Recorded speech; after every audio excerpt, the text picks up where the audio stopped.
Hello everyone, আজকে অনেক দিন পর মার্ভেল এবং 3D একটা ফিল্ম ডেডপুল অ্যান্ড ওলভারিন দেখতে যাচ্ছি ডায়মন্ড প্লাজাতে। তার আগে এই যে আমি যেটা পড়ে আছি তার পিছনে রিজনিংটা আমি বলছি। তো গতকালই এই প্যাকেজটা আমার বাড়িতে ডেলিভার হয়েছে। এটা আমি রেড উলফ নামক ওয়েবসাইট থেকে অর্ডার করেছিলাম, যারা স্পেশালাইজড মার্ভেল কমিক্স এবং ডিসি সংক্রান্ত মার্চেন্ডাইজ বিক্রি করে।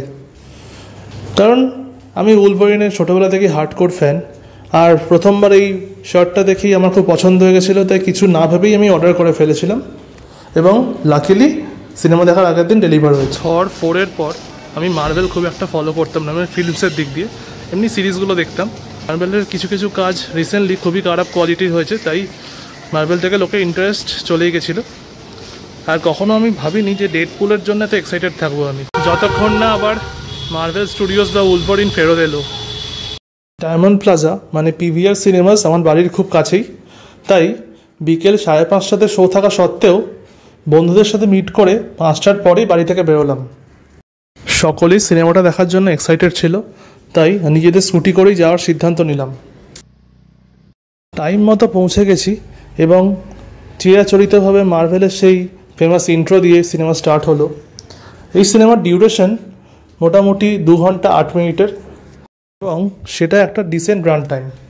এই ইন্ট্রোতে ডেডপুলকেও দেখতে পেলাম এবং সিনেমার যে ফন্টের থিম লাল হলুদ অনেকটা আমাকে ইস্ট বেঙ্গলের জার্সির কথা মনে করালো। সিনটার জন্য হয়তো অডিয়েন্স 20 বছর অপেক্ষা করেছে, যখন ওলভারিন নিজের মাস্ক আর কস্টিউমটা পরবে। ভাই লোক ফিল্ম কেসা লাগা বলো?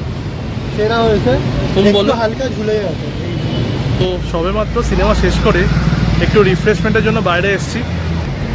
ফক্স ইউনিভার্সকে ট্রিবিউট দেওয়া হলো এমসিইউর তরফ থেকে, যেহেতু রিভিউটার জন্য একটা আলাদা ভিডিও বানাবো।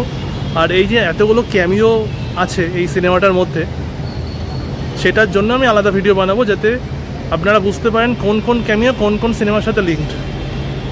একটা কথা বলে রাখি, এটা বেসিক্যালি কেভিন ফাইগি নিজে ফক্সের হয়ে অনেকদিন কাজ করেছেন।